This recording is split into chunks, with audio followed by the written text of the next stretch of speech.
With legal recreational marijuana sales expected to begin next month, gun owners who use pot are facing a dilemma. If they admit to using pot, they'll face trouble with the law. And as KOMO4's Matt Markovich reports, the dilemma has law-abiding citizens and the police caught in the middle.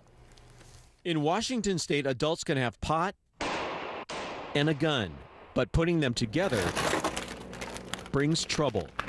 Bobby Joe Floyd knows that all too well.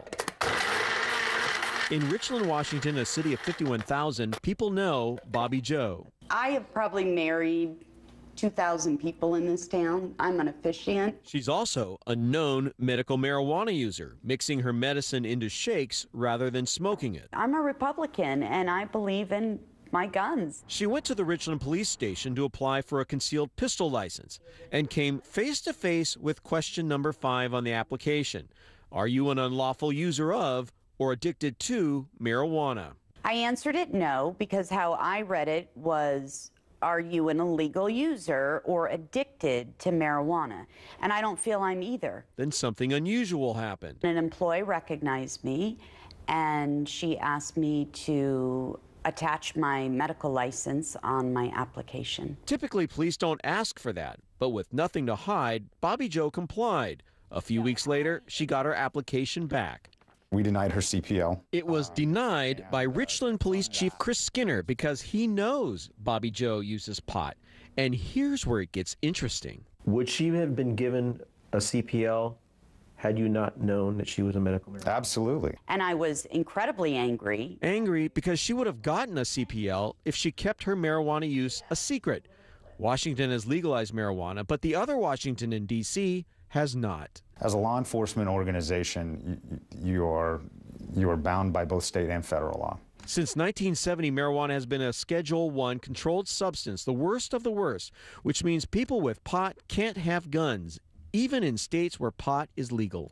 That really put us in kind of a bind for the first time, trying to make a determination as to whether or not we in good conscience could issue a CPL to somebody, knowing that potentially it was going to be in violation of federal law. I sympathize with the police chief because he's really between the legal rock and the legal hard place here.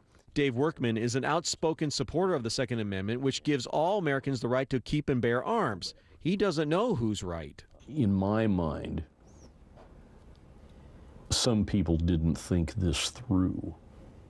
Even the usually vocal National Rifle Association has not weighed in on the issue of legal pot and guns. Clearly, there's a conflict there, and it's been very, very difficult to identify which way to go.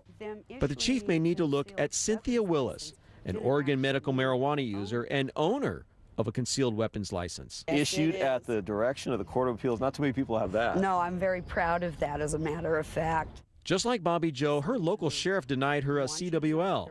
She fought it in the courts all the way to the Court of Appeals and won every decision. I was not a criminal, that I met all of the conditions to have a concealed weapons license. But despite her victories, she's still afraid to answer another simple question. Do you own a gun?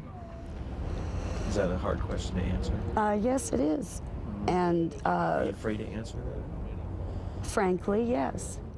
Even though she won the right to have a concealed weapons license, she fears the police and the feds can come after her if she admits to owning a gun. That's the threat that every medical marijuana patient who owns a gun is facing, isn't it? Yes, it is. What advice do you have for a recreational user who owns a gun? What should they admit to?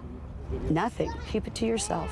It's a question every marijuana-using, gun-owning adult in Washington must answer. Pot's legal. Guns are legal. But it may take a court to decide if you can have one with the other. In Richland, Matt Markovich, KOMO4 News. There is a movement to get the federal government to reclassify marijuana as a less harmful drug. If that were to happen, gun owners would be allowed to possess pot.